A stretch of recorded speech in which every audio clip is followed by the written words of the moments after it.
Hi, my name is George. I like to share my views on mindfulness, how to achieve inner peace, and how to be truly happy. I will now give you my view on how to deal with the emotions. But first, if you want to see more of similar content, check out my channel and subscribe. I often wonder how it will be if I could better manage my emotions. Is the path to a happier life to get rid of your emotional side, or solution is something much deeper?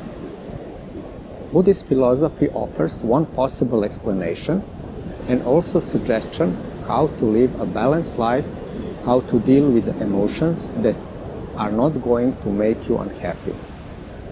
In the practice of Buddhist meditation, when it comes to emotions, we choose the middle path. Neither we suppress them, nor encourage them and manifest them.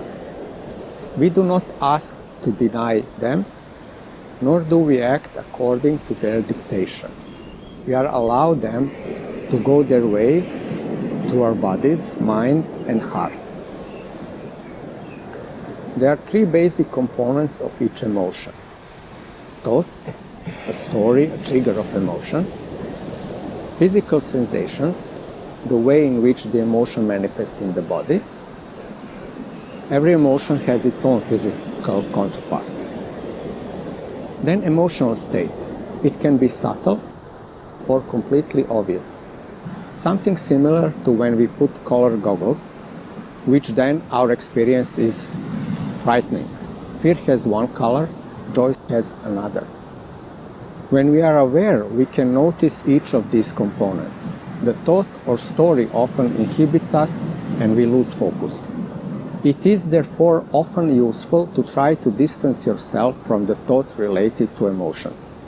That will help you learn how to deal with the emotions.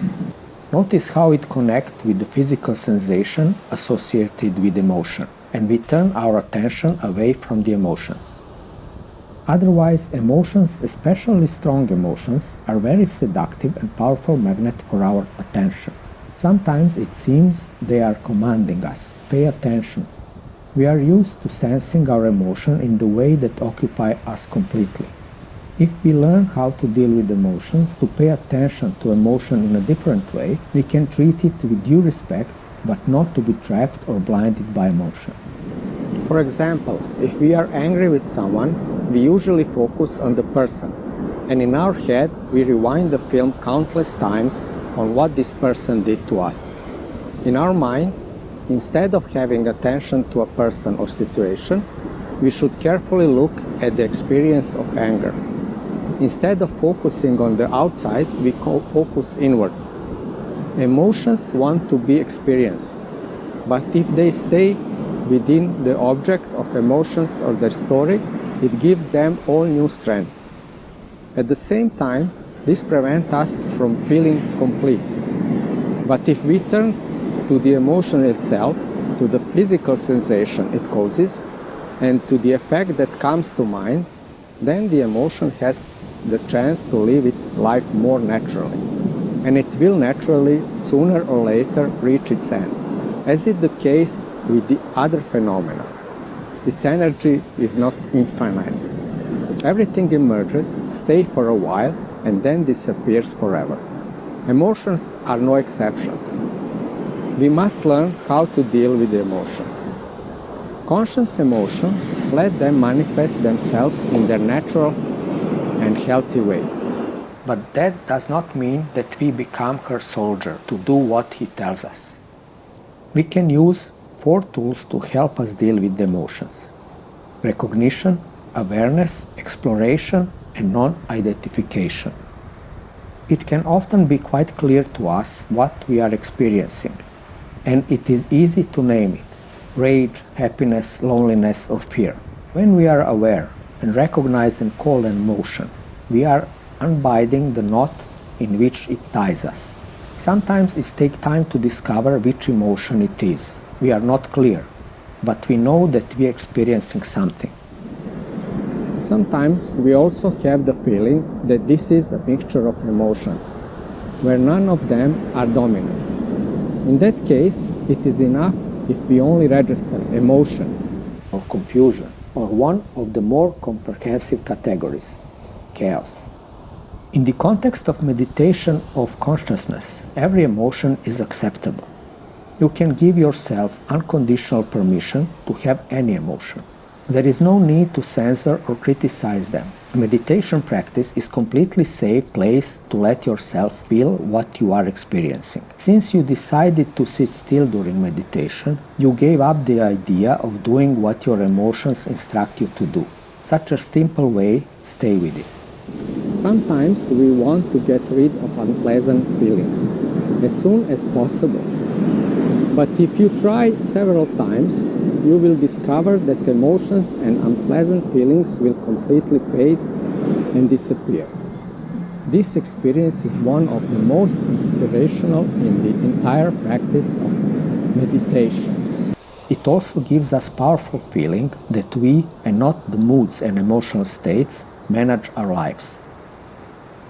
Through awareness, we can also learn to explore the experience of emotion at the present moment. How do you know that you are experiencing a certain emotion now? What does it say to you? Do you feel anger, joy, depression, or maybe surprise? In search of such signals, it is best to turn to your body, as emotions usually have their physical manifestations. There are many feelings about emotions. Anger can result in stiffness and heat. Fear can result in a stomachache. Joy can produce light flicker throughout the body. These physical feelings associated with emotion are not a story that takes place in our mind, but a physical experience of the present moment. The best way to get away from the story, which usually refers to the past or the future, is to focus on physical sensations and thus bring us back to the present. Usually, we tend to identify ourselves with our emotions. We think they are those who we are. I'm a person who easily flees. I'm a depressed person. I'm a happy person. I'm a fearful person. All these conditions and moods we consider essential part of our being. When emotions take hold, there is always some identification with it, a feeling of I, me, or mine, identification with a story related to that emotion. All of the aforementioned tools help us bringing our mind and body into one point, which is the present moment, by stabilizing our attention to now. That is how to deal with feelings of peace, tranquility, happiness, balance, bliss, and joy. It is good to work with those emotions. It is important here to pay attention to the tendency to identify with them. When happiness arises, our reaction may be to attempt to keep it. Maybe we think this should always be the case. Now I finally understand how to practice this practice. I will never be unhappy again. It's easy to become fascinated by pleasant emotions, staying blind to the fact that we are increasingly immersed in emotion. This type of reaction can be the cause of later disappointments when emotion fades, as is the case with everything. In time, we will discover that those emotions are even more fulfilling when we do not identify with them. They become even more satisfying when we are not attached and afraid to lose them eventually. We must be aware that all emotions, bad and good things, will pass. This is truly liberating feeling. In your everyday meditation, when it comes to paying attention to emotions throughout the practice, we should say that we are not looking for certain emotion during the practice. Instead, the basic instructions is to keep your focus on breath. We give priority to the physical sensations caused by them, but if some emotion come up and starts to require your attention, leave your breath aside and focus on the body sensations caused by that emotion. When these sensations are no longer dominant, gently return to your breath. If the emotion is so strong that it makes it impossible for you to be with your breath or body, direct your attention to that emotion itself. See if you can identify and name it. Let her go. After some time, emotion will fade, so you can return to your breath. You can try these exercises to help you dealing with emotions. Be persistent with your daily meditation. If you like, extend it for 5 minutes every week. At least once during a week, overcome one emotion. When you feel strong craving, repulsion, fear, or some other emotion, do not what it tells you to do. Instead, focus attention on the emotion and observe what change is happening in your mind as you look at it. As you do this, you can choose to sit, stand, or gently walk around. Try to observe various physical sensations and tense parts of your body, changes in intensity, different attitudes and beliefs that you have about these emotions. When the emotion leaves your body, notice what the feeling is now when it's gone. How much has the character of thought changed now for you? The third exercise is related to positive and empowering emotion, such as gratitude, happiness, joy, and peace. The task is to see and develop gratitude in yourself. This emotion does not mean that you lose yourself in the thoughts associated with them. Just refresh them in your heart and body as long as they last. When they begin to weaken, do not ask them to prolong their life. Be grateful that they strengthened you. This stand is not an exercise in the artificial creation of such emotions. You notice them more carefully now. You will be able to acknowledge much more emotions, but not to be attached to them.